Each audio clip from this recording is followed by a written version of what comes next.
పేతురు రాసినటువంటి మొదటి పత్రిక 2వ అధ్యాయము 18వ వచనం. పనివారులారా మంచివారును సాత్వికులైన వారికి మాత్రమే కాక ముష్కరులైన మీ యజమానులకును పూర్ణ భయముతో లోబడి ఉండండి. ఇంకెవరికి లోబడాలంట? యజమానులకు. మనం పని చేయడానికి వెళ్తాం కదా, పని చేయడానికి వెళ్ళిన తర్వాత యజమాని పనిలో పెట్టుకుంటాడు కదా, ఆ యజమానికి ఏం చేయాలంట? పూర్ణ భయముతో. ముష్కరులు అంటే ఎవరు? చెడ్డవారు అని. ముష్కరులు అంటే ఎవరు? చెడ్డవారు అని. దుర్మార్గులైనటువంటి యజమానులు కూడా కొంతమంది ఉంటారా? ఉండరా? ఉంటారు. వెళ్ళిన తర్వాత ఎన్ని పనులు చేయించారో తెలుసా కొంతమంది? చెప్పండి. చాలా రకరకాల పనులన్నీ చేయిస్తూ ఉంటారు. కానీ దేవుని ఎరిగిన వాళ్ళం కాబట్టి దేవుని చెందిన వారి కొరకు ప్రార్థన చేస్తూ వారు చెప్పిన ప్రతి పని కూడా ఎలా చేయాలంట? పూర్ణ భయముతో చేయాలంట. ఇసుక్కుంటూ సణుక్కుంటూ తిట్టుకుంటూ చేస్తూ ఉంటారు కొందరు. అలా చేయకూడదు, అలా చేయకూడదు. ఈ కట్టడాలు, ఈ నియమాలు పెట్టింది ఎవరు చెప్పండి? దేవుడే. అంచేత అధికారం ఇచ్చింది వాళ్ళు. వీళ్ళ కొన్ని నియమాలు పెట్టారు కాబట్టి ఆ నియమాలను మనం ఏం చేయాలి? పాటించాలి. ఆ నియమాలు పాటించాలి. ఆ నియమాలు పాటించకపోతే చెప్పండి పనిలోంచి తీసేసే అవకాశం ఉంటుంది. అవును కదా? చెప్పండి. మీ ఇంట్లో ఎవరైనా పని మనిషిని పని పెట్టుకున్నారనుకోండి, టైంకి రాకుండా పని చేస్తుంది అనుకోండి, ఎలా ఉంటుంది మీకు? ఎలా ఉంటుంది? ఓ 2 రోజులు 3 రోజులు చూస్తారు. ఆ తర్వాత ఇంక నువ్వు అక్కర్లేదులేమో నేనే చేసుకుంటున్నా పని. లేకపోతే ఇంటికి వచ్చి సైడ్ మీద కూర్చొని అమ్మగారు టీ ఇవ్వండి అన్నది అనుకోండి. ఎవరు? ఎలా ఉంటుంది మీకు? వెంటనే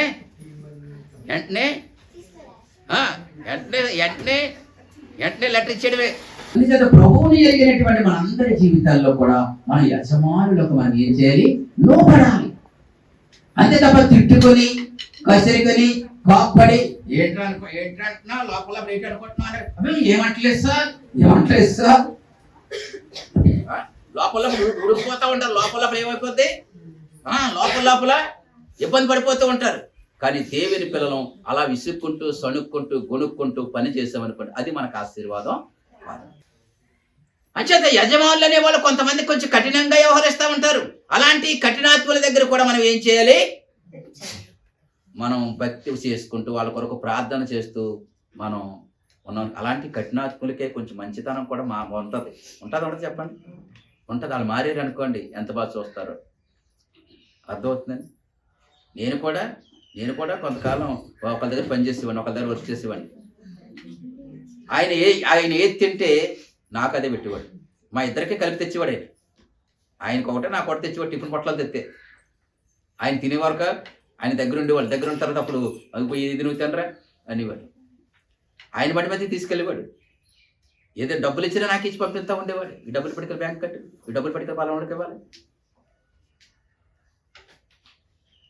వాళ్ళు మంచి వాళ్ళు కాకపోవచ్చు, కానీ మన ప్రవర్తన ద్వారా వాళ్ళలో ఏం కలిగించాలి?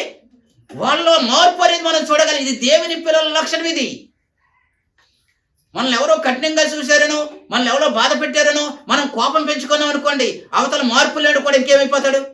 ఆడ ఇంకా కోపంతో రేగిపోతాడు. అందుకని ఇక్కడ అంటున్నాడు, పనివారులారా మీ ముష్కరులైన మీ యజమానులకు మీరు ఏం చేయాలి? పూర్ణ భయం. ఏ భయం అంట? పూర్ణ భయం అంటే సంపూర్ణముగా మీరు లోబడి ఉండండి. ఇదే చూపించండి. అందుకు మాదిరి ఎవరో తెలుసా? యేసుక్రీస్తే. చదువుతాను చూడండి. యేసుక్రీస్తుని కూడా మాటలు రాయబడి ఉన్నాయి. చూడండి 21వ వచనం. క్రీస్తు కూడా మీ కొరకు బాధపడి మీరు తన అడుగుజాడల యందు నడుచుకున్నట్లు మీకు మాదిరి ఉంచిపోయెను. ఆయన పాపము చేయలేదు, ఆయన నోటని ఏ కపటము కనబడలేదు, ఆయన దూషింపలేదు, ఆయన శ్రమ పట్టబడి బెదిరింపక న్యాయముగా తీర్పు తీర్చి దేవునికే. సరే, ఏసై కూడా కష్టాలు వచ్చేలేదా? శ్రమలు వచ్చేలేదా? ఎన్ని బాధలు వచ్చాయి? ఏ తప్పు చేయకపోయినా గాని, ఏ పొరపాటు మాట్లాడకపోయినా గాని వాటి అన్నిటినీ సహించుకున్నాడు. ఆయన అన్నిటినీ సహించుకుని మనకు మాదిరి ఉంచిపోయాడంట. ఏ ఉంచిపోయాడు మనకి? మాదిరి. ఏ ఉంచాడు మనకి? మాదిరి. అంచేత ఈ కష్టాలు, ఈ బాధలు, ఈ శ్రమలు ఏంటి అనుకోకండి. నా యేసయ్య నువ్వే నాకంటే ఎక్కువ శ్రమలు భరించావు నాయన. ఈ శ్రమలు తట్టుకోవడానికి నీ సహాయం దయచేయి. నన్ను జ్ఞాపకం చేసుకో. నన్ను దీవించు, ఆశీర్వదించు. ఆయన ఇంకా నీలో ఏదన్నా నేను మార్చుకోవాల్సిన సంగతి ఏదన్నా ఉందేమో, నేను ఇంకా మారవలసినవి ఏమన్నా ఉన్నాయేమో, అవి మారడానికి నాకు సహాయం దయచే తండ్రి. దేవుని పిల్లలుగా మనం శ్రమ పడినా, మంచి విషయంలో శ్రమ పడితే అది మనకు దేవుడు ఆశీర్వాదకరంగా మారుతాడు. చెడు విషయంలో శ్రమ పడుతున్నాం అనుకోండి, తప్పు చేసి దెబ్బలు తండి కానీ మంచి చేసి దెబ్బలు తండి మంచిది అన్నాడు దేవుడు. దేవుని స్తోత్రం కలుగుడుగా. తప్పు చేసిన ఎలాగన్నా ఎవరైనా చెప్పండి, కొడతారు. తప్పు చేసేవాడికి ఎలాగన్నా ఉంటుంది డోసు. ఒకవేళ కొట్లపోతే చెప్పని తీసేసుకుంటారు, ఉంటుంది తప్పు చేసినవాడికి. కానీ దేవుడు అంటాడు, ఇంకా వచనాలు మనం 21 పైన చదివితే 2 వచనాల్లో ఉంటాయి. తప్పిదమునకే మీరు బాధ అనిపించడం ఉపయోగం ఏంటి? మీరు మంచి చేసి బాధ అనుభవించండి, అది మీకు హితమవుతుంది అన్నాడు. దేవునికి స్తోత్రం కలుగును. హల్లెలూయా, హల్లెలూయా. అందుచేత యేసయ్యే మనకు మాదిరి. ఆయన నోట్లోంచి ఒక చెడు మాట కూడా రాలేదు, ఆయన ఏ పాపం చేయలేదు. అయినా కానీ ఆయన ఎంత శ్రమ పెట్టినా కానీ దేవుడికి అప్పగించుకున్నాడు, దేవునికే అప్పగించుకున్నాడు. న్యాయముగా తీర్పు తీర్చి దేవుడు అన్నాడు. దేవునికి స్తోత్రం కలుగును. అంచేత రెండవదిగా ఎవరికి లోబడాలి మనం? యజమానులకు. మొదట ఎవరికి? అధికారులకు. రెండోది ఎవరికి? యజమానులకు. మూడవది 3వ అధ్యాయం 1వ వచనం చదవండి. అటువలనే స్త్రీలారా మీ స్వపురుషులకు లోబడి ఉండు. దేవునికి స్తోత్రం. హల్లెలూయా. ఇంట్లో భర్తకి భార్య ఏం చేయాలంట? లోబడి ఉండండి. ఇప్పుడు ఫ్యామిలీలోకి వద్దాం, ఫ్యామిలీ మ్యాటర్లోకి వచ్చామంట. భార్యలారా అటువలే స్త్రీలారా మీ స్వపురుషులకు, అంటే స్వపురుషుడు అంటే ఎవరు? అందరి సమక్షములో చెప్పండి, అందరి సమక్షములో పెళ్లి చేసుకున్నటువంటి వ్యక్తికి చెప్పండి, భార్య ఏం చేయాలంట? లోబడాలి. ఇప్పుడు పిల్లలు లోబడతలేదు, ఈ తరంలో పిల్లలు లోబడతలేదు. ఉండమంటావా పొమ్మంటామంటున్నారు అంతే. ఉండమంటావా పొమ్మంటున్నావా? దేవుని వాక్యం అలా ఉందా? దేవుని వాక్యం ఏముంది? నీకు నీ కుటుంబం ముఖ్యం, నీ భర్తను గౌరవించడం నీకు ముఖ్యం, నీ భర్తను సన్మానించడం నీకు ముఖ్యం. నీ భర్తను నువ్వే పట్టించుకోకపోతే ఎవరు పట్టించుకుంటారు? నీ భర్తను నువ్వే గౌరవించకపోతే ఎవరు గౌరవిస్తారు? అందుకని ఇక్కడ అంటూ ఉన్నాడు, అటువలే స్త్రీలారా మీరు మీ స్వపురుషులకు ఏం చేయాలి? లోబడి ఉండండి అని చెప్తూ ఇక్కడ మరొక అమ్మను మాదిరిగా పెట్టాడు. చదువుతుంటాడు 6వ వచనం. ఆ ప్రకారము శారా అబ్రహామును యజమానుడని పిలుచుచు అతనికి లోబడి ఉండెను. చూసారా ఈమె ఏం చేసిందంట? ఏం చేసిందంటే శారమ్మ ఎవరికి? అబ్రహాం తన యజమానుడికి లోబడి ఉంది. తన యజమానుడికి ఏం చేసింది? అతని యజమానుడని పిలుచుచు. యజమానుడు అంటే చెప్పండి, నా ఏలినవాడా, నా భర్త అని భర్తను ఏం చేసేది? ఈమె గౌరవించేది. కొంతమంది ఎలా ఉన్నారో తెలిసేసి సమాజంలో, రే ఆడు అక్కడ ఉన్నాడా, పోయాడు చూసిరా. పిల్లలు చెప్తుంది అలాగే నా మాకు అమ్మ, ఆడు అక్కడ ఉన్నాడా, పోయాడు చూసిరా. ఇంకొక అమ్మ అంటే శాపరాదు, వెళ్తున్నావు కానీ బిర్యానీ తాకే. నేను మాట మార్చానండి. వెళ్తున్నావు కానీ ఎంత మంచి సాంప్రదాయంలోకి వచ్చేసారమ్మా అమ్మలారా. యజమానుడు ఉన్న ఇంటికి ఆపుదల ఉంటుంది, యజమానుడు ఉన్న ఇంటికి భద్రత ఉంటుంది, యజమానుడు ఉన్న ఇంటికి 2 రోజులు పనికి వెళ్ళినా కానీ కొంచెం సమృద్ధి ఉంటుంది. యజమానులు లేని ఇంటిని అందరూ హీనంగా చూస్తారు. ఎవరు ఏ సూపుతో చూస్తారో తెలియనే భయంకరం. అందుకనే భర్తలు కలిగిన స్త్రీలు మీరందరూ కూడా మీ యజమాని మీరు ఏం చేయాలి? గౌరవించాలి. పనికి వెళ్ళిపోతారు, వచ్చిన వెంటనే పని చెప్పడం కాదు, వచ్చిన వెంటనే కూర్చోమని అటు ఏమంటారా మంచిగా ఏమంటారా అడగండి. మర్యాద చేయండి, తప్పేగా. మీకు నామోసం ఏం పోదు. బయటికి వెళ్ళి పనికి వెళ్ళి వచ్చి ఇంటికి వచ్చిన వాళ్ళకి చెప్ప వచ్చినట్టే కొంతమంది ఏం చెప్తారు? ఆ బిందులా తెచ్చెట్టండి, ఆ స్టవ్ మీద ఎసరు తిప్పండి, ఆ కొట్టు దగ్గరికి వెళ్ళి ఉల్లిపాయ తిండి. ఏమనుకుని వస్తారు చెప్పండి? పనికి వెళ్ళి ఇంటికి వచ్చేటప్పుడు ఏమనుకుని వస్తారు? ఇంటికి వెళ్ళంటే తాగబడుకుని తీస్తే బాగుంటుంది బాబు అనుకుని ఒకరు ఆలోచించుకుంటూ ఇంటికి వచ్చినట్టు మనం ఏం చేస్తాం? ఖాళీ ఉంటుంది. అప్పుడు ఆలోచన ఖాళీ ఉంటుంది. ఆ పని చేయమని ఈ పని చేయమని. మిగతా టైం అంతా ఎక్కడ పెడుతున్నాం? ఆలోచన. ఈ కుటుంబాలు చక్కగా ఉండాలి కదా, ఈ చేతుల్లో అందుకే అన్నారు ఇంటికి దీపం ఇల్లు ఇరుగ్గా ఉండాలంట. ఇల్లే ఉండాలి, ఇల్లు ఇరుగ్గా ఉండాలంట. ఇల్లాలు నల్లగా ఉండాలంట. అంచేత నల్లగా ఉండమని కాదు, అర్థమవుతుందా?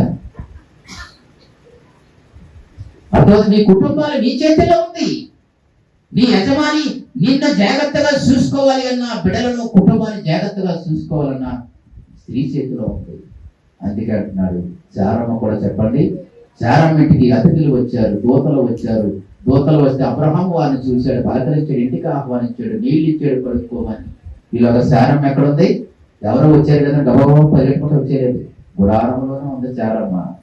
శారమ్మని పిలిచే దగ్గరికి వెళ్ళాడు. శారమ్మ మన ఇంటికి అతిథులు వచ్చారు, దేవుని దూతలు వచ్చారు, వారికి మనం ఇప్పుడు భోజనం సిద్ధం చేయాలంటే వెళ్ళిపోమని చెప్పు. అనలేదు. నాకు తెలిసిన ఒక అమ్మ ఉంది, ఎవరిని చుట్టాలు వస్తే వెళ్ళిపోయాక ఎసెప్ట్ జరగదు. నీకు అర్థమలేదు. ఎవరన్నా బంధువులు వస్తే వెళ్ళిపోయేదాకా ఎసరెట్టింది కదట. వెళ్ళిపోయిన తర్వాత ఎసరెట్టింది. ఆలోచన చేయండి ఎలా ఉంటున్నామో కుటుంబాన్ని. స్త్రీలు ఎలా ఉండాలో తెలుసా? స్త్రీలు ఫలించు ద్రాక్షవల్లి వలె ఉండాలి అన్నాడు 128వ కీర్తనలో. అంటే ద్రాక్ష తీగ ఏం చేస్తా ఉంటుందా? పందిరి మీద పాక్కుంటే వెళ్ళిపోతా ఉంటది. అందరితోటి మంచిగా ఉండేటువంటి ఆ జ్ఞానం ఎవరికి ఇచ్చాడంటే స్త్రీలకు దేవుడు ఇచ్చాడు. అంచేత గృహములో లోబడాలి. 3వ మాట ఏంటి? గృహములో లోబడాలి. లోబడుతున్నారా? లోబడుతున్నారా? ఆలోచించండి. వాక్యాన్ని మీరిపోకూడదు. ఒకవేళ మారలేదనుకోండి పురుషులు కానీ, 2వ వచనం చదవండి. 2వ వచనం. అందువలన వారిలో ఎవరైనాను వాక్యమునకు అవిధేయులైతే వారు భయముతో కూడిన మీ ప్రవర్తన చూచి వాక్యము లేకుండానే తమ భార్యల నడవడి వలన రాబట్టవచ్చు. ఏ ప్రవర్తన అంట? పవిత్రమైన ప్రవర్తన. అంటే కుటుంబ జీవితంలో ఏముండాలి? నమ్మకము. కుటుంబ జీవితంలో ప్రాముఖ్యం ఏంటి? నమ్మకము. భర్త భార్యను నమ్మాలి, భార్య భర్త నమ్మాలి. ఒకవేళ వీళ్ళలో కానీ ఏవైనా కానీ అనుమానపు ఛాయలు ఏవైనా వచ్చాయి అనుకోండి, ఆ కుటుంబం కుదరదు. అనుమానం అనేది వచ్చింది, అది పెనిపోతుంది. ఏ కుటుంబ జీవితాలకు కూడా అలాంటి ఆలోచనలు రాకూడదు. ఏ భార్యలో కానీ భర్తలో కానీ రాకూడదు. రోజులు గడిసే కొలది, వయసు పెరిగే కొలది కూడా వారి ఇరువురి మధ్యలో ఇంకా వారిలో ఉన్నటువంటి ఆ యొక్క ప్రేమానురాగాలు పెరగాలి తప్ప తరిగిపోకూడదు.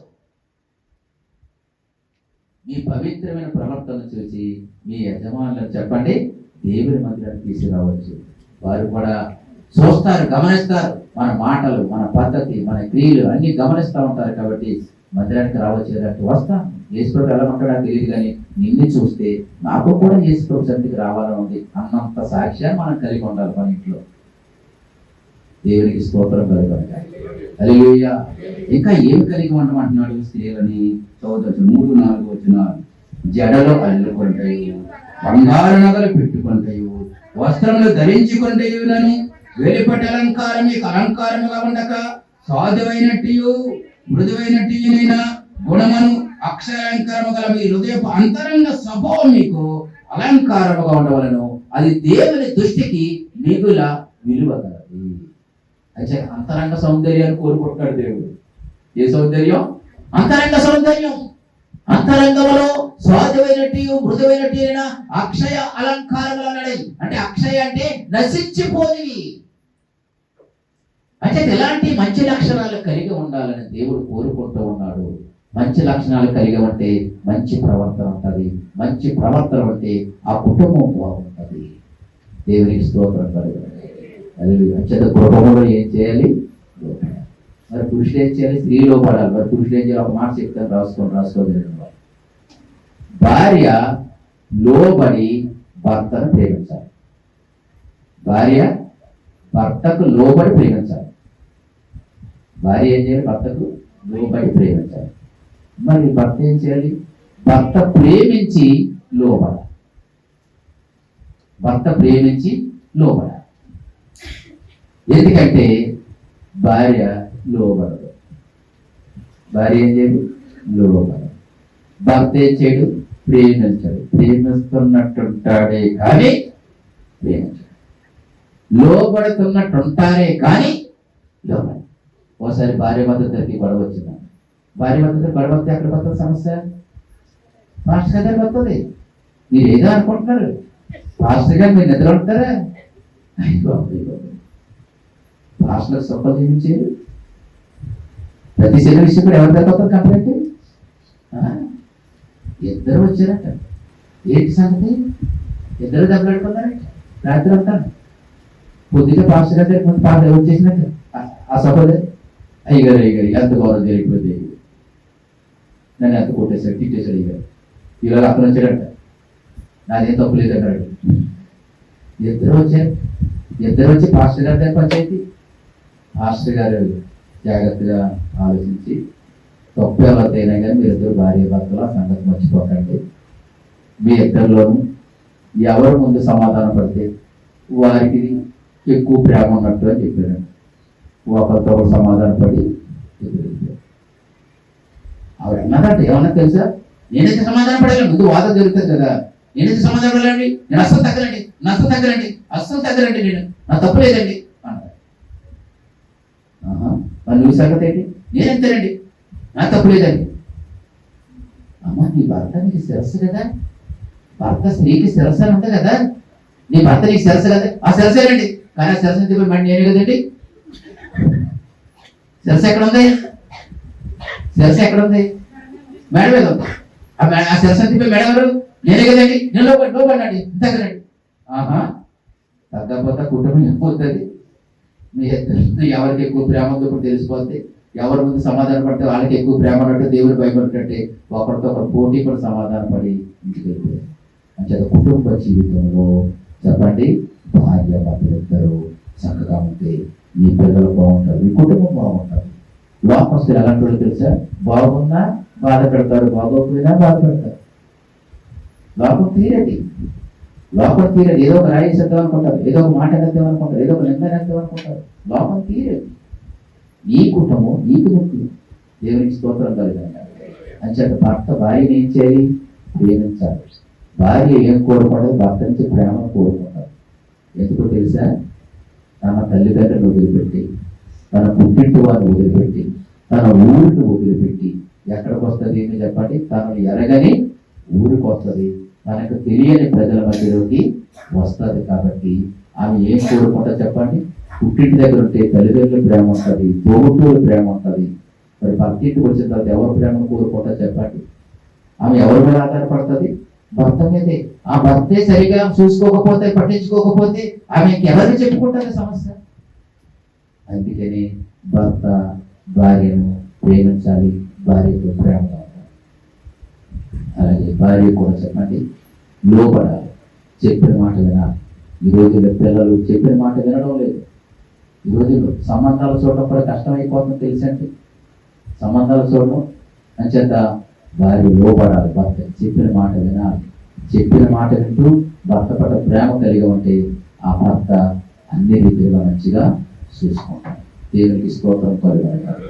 అంచేత చూడండి, పురుషులకు కూడా ఒక మాట చదువుతాను. 7వ వచనం, 7వ వచనం. అటువలనే పురుషులారా, జీవమును కృపావరములో మీ భార్యలు మీతో పాలివారైనారని ఎరిగి ఎక్కువ బలహీనమైన ఘట్టమని భార్యను సన్మానించి మీ ప్రార్థనలకు అభ్యంతరం కలుగకున్నట్లు జ్ఞానము చెప్పిన వారితో. అంటే కాపురం చేయడానికి ఏమంటారు? చాలా కుటుంబాల్లో ఏమి లేదు, జ్ఞానం లేదు. పురుషుడు పెత్తనం చేయడం చూడకూడదు, భార్య కూడా పెత్తనం చేయడం చూడకూడదు. ఇద్దరు సమాధానంగా ఉండాలి. ఒకవేళ పురుషుడు ఏ విషయంలో కోపపడితే భార్య తగ్గాలి, భార్య ఏ విషయంలో కోపపడితే పురుషుడు తగ్గాలి. ఒకసారి 50 సంవత్సరాల వివాహ మహోత్సవం చేసుకుంటారండి, 50వ మహోత్సవం చేసుకుంటారండి. ఈ 50 సంవత్సరాలు ఎంత చక్కగా మీరు కాపురం చేశారు, కారణం ఏంటని అడిగారంట. కొంతమంది డౌట్ వచ్చి అడుగుతారు కదా, ఎంత చక్కగా ఉన్నారు మీరంటే. ఏమి లేదు, చిన్న లాజిక్ అంటే ఏం లేదు. ఏంటి చెప్పండి అన్నారు. నా భార్య కోపపడితే బయటకు వెళ్ళిపోతాను, నా కోపంతో మా ఆయన సైలెంట్ పడుతుంది అంతే, ఏమి లేదు. ఇదే లాజిక్ అంతే. అందుకే మా కుటుంబం చక్కగా ఉంది. మరి మనం చెప్పండి, ఎక్కడ తగ్గం? ఉంటే ఉండు, పోతే పో. ఉంటే ఈ ఊళ్ళో ఒకటి పోతే తీసుకుపోరా, ఉంటే ఈ ఊళ్ళో ఒకటి పోతే విదేశం పోరా, ఉండేవాళ్ళు పోతే పో. అలాగనుకుంటే ఈ భూమి మీద ఏ కుటుంబం కూడా సంతోషంగా నేర్చుకోవాలి. దేవునికి స్తోత్రం కలగాలి. అంటే పెళ్లి అయిన తర్వాత దేవుడు ఇదిగో ఈమె నీ భర్త అన్నారు కదా, నీ బ్రతికినంతకాలం అతనే నీ భర్త. ఇదిగో నీ భార్య అన్నారు, బ్రతికినంతకాలం ఆమె భార్య. ఆమె బలహీనరాయిలైనా బలాఢ్యురాయిలైనా ఎవరైనా సంపన్న స్థితిలో ఉన్నా లేని స్థితిలో ఉన్నా ఎలాంటి పరిస్థితిలో ఉన్నా కానీ జీవితాంతం ఒకరికి ఒకరు కట్టుబడి కుటుంబ నియమాన్ని పాటించుకోవాలి. దేవునికి స్తోత్రం కలుగునగా.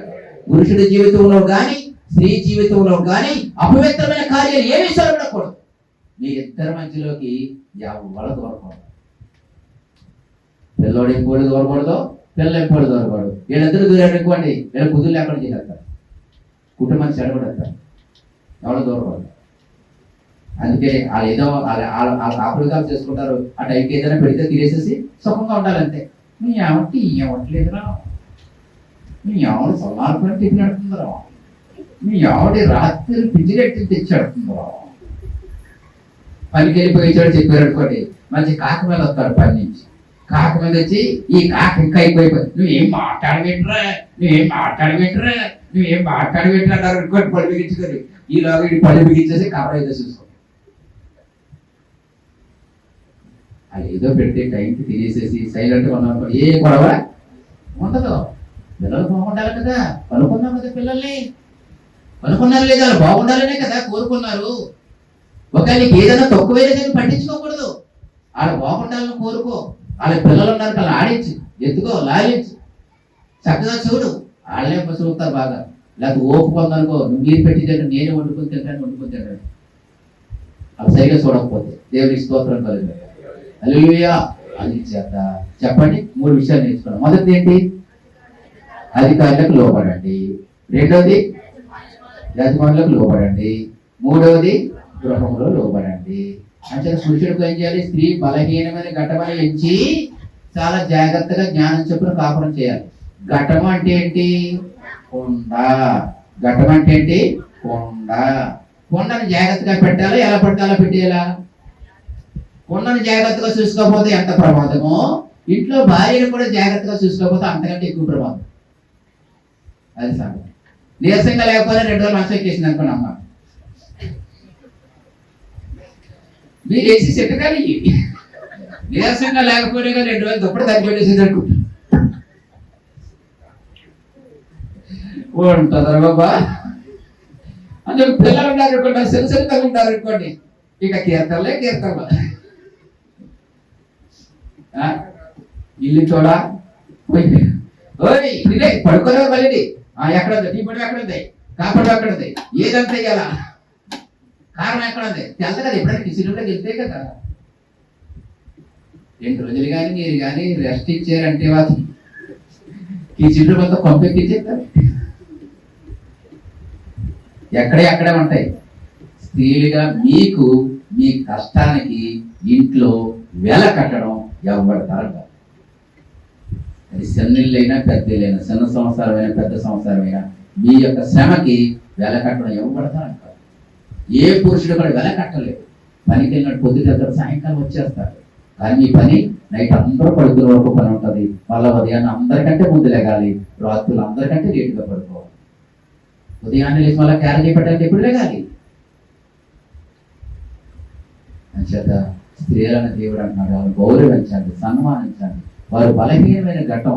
నువ్వు పప్పపడిన తర్వాత మా ఆయన ఎంత మంచిగా కూర్చిపోతుంది, కరెక్ట్గా కానీ ఆయన చెప్పడం నేర్చేస్తుంది. అంత బలహీనమైనటువంటి వాడు. దేవుడి స్తోత్రం కలగండి. మొదటి మాట ఏంటి? అధికారులకు లోబడి ఉండండి. రెండవ మాట ఏంటి? యజమానులకు లోబడి ఉండండి. మూడవ మాట ఏంటి? కుటుంబంలో లోబడి ఉండండి. ఈ మాటలు దేవుడు దీవించి ఆశీర్వదించగాక. ప్రేమగల మా తండ్రి, కృపగల యేసయ్య, దయగలిగిన మా ప్రభువా, వినిన మీ మాట ప్రకారంగా జీవించడం అందరికీ నేర్పించాలి. యేసు నామములో తండ్రి, ఆమేన్.